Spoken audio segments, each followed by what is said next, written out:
विश्लेषण के इस क्रम में हम एक और चेहरे की बात कर रहे हैं। जी हाँ, मैं बात कर रहा हूं संजीव वर्मा की। संजीव वर्मा जी एडवोकेट हैं और उन्होंने जो चुनाव लड़ा उसके विषय में भी आप कुछ कहना चाहते हैं, आप कमेंट सेक्शन में प्रतिक्रिया दीजिए। और एक बात बता दूं आपको कि योगेश कुमार के समर्थन से चीजें आगे बढ़ी और एडवोकेट संजीव वर्मा जी ने अपने इस चुनाव को बहुत आगे ले जाने में सक्षम साबित हुए।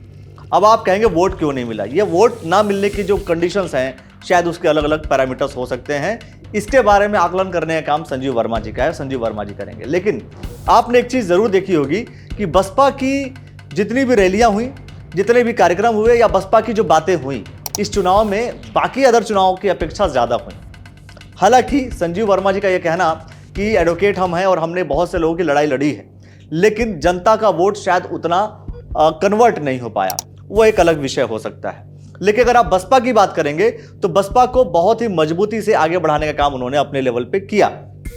हालांकि चुनाव में जो पोजीशन रहा वो रहा फोर्थ पोजीशन रहा, लेकिन बसपा को जिस तरीके से वो आगे लेकर के जा रहे थे, बसपा की बात वो जिस तरीके से कर रहे थे, मैं समझता हूं कि भविष्य की राजनीति में अगर बसपा से टिकट देकर के चुनाव लड़ने की बात हो तो एडवोकेट संजीव वर्मा जी अपने आप में एक अच्छा नेता साबित हो सकते हैं। भाई हमें तो फायदा चाहिए, वो भी आम मीडियम वर्ग और गरीब वर्ग को और मुस्लिम समाज को फायदा चाहिए। वो आदमी चाहिए जो उनका काम करे। मैं वादा करता हूं कि उनका हर वो काम होगा जो आज तक नहीं हुआ। बसपा के पास भी अगर हम रुड़की की बात करें, रुड़की क्षेत्र की बात करें, तो उसमें पॉलिटिकल लोगों की कहीं ना कहीं कमी नजर आती है।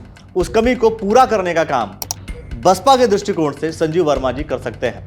फिलहाल आप कुछ, क्योंकि उनकी ये रैली जो हुई थी, मैं बताऊं आपको, जो रैली हुई थी, रैली भी आपने देखी थी कि काफी शोर शराबे के साथ, काफी लोगों के साथ जो है वो पूरी जो कवरेज हुई थी आपने देखी होगी उस चीज को। तो वो एक कवरेज, उसके साथ साथ जो है बहुत सारी जो एक्टिविटीज हुई हैं जिसमें बसपा का जिक्र हुआ। लोकसभा के चुनाव में बसपा का जिक्र आपने कितना सुना था वो ध्यान दीजिएगा। और इस नगर निगम के चुनाव में एडवोकेट संजीव वर्मा के नेतृत्व में जब चुनाव लड़ा जा रहा था तो बसपा की कंडीशंस को आप देखिएगा तो आपको अलग थोड़ा सा नजर आएगा। हालांकि पार्टी बड़ा या नेता बड़ा, इस पर चर्चा हम नहीं कर रहे हैं, लेकिन आपको ये जरूर बता रहे हैं कि जिस तरीके से उन्होंने चुनाव लड़ने की कोशिश की है वो एक अलग लेवल पर चुनाव लड़ा। कन्वर्जन क्यों नहीं हुआ उसके पीछे अलग अलग वजह हो सकती है। वो वजह संजीव वर्मा जी अपने हिसाब से बताते रहेंगे। मुझे आपको ये समझाना है कि देखिए बहुत सारी बातें होती, जनता समझती है। कुछ बातें होती, जैसे बोला जा रहा था कि जितना दलित समाज है, मुस्लिम समाज है, वो भी बसपा के पास जाएगा, लेकिन वो नहीं गया। वो एक दो दिन पहले लगभग लोग माइंडसेट अपना बनाना शुरू कर देते हैं। वो शायद माइंडसेट बनाने में उतने कामयाब नहीं हो पाए। बहरहाल उनके इस पूरे चुनावी यात्रा के बारे में आप क्या कुछ कहेंगे? जो कुछ भी आप कहना चाहते हो वो कमेंट सेक्शन के माध्यम से कह दीजिए और देखते रहिए द न्यूज़ वाला नेटवर्क। बहुत बहुत शुक्रिया, बहुत बहुत धन्यवाद।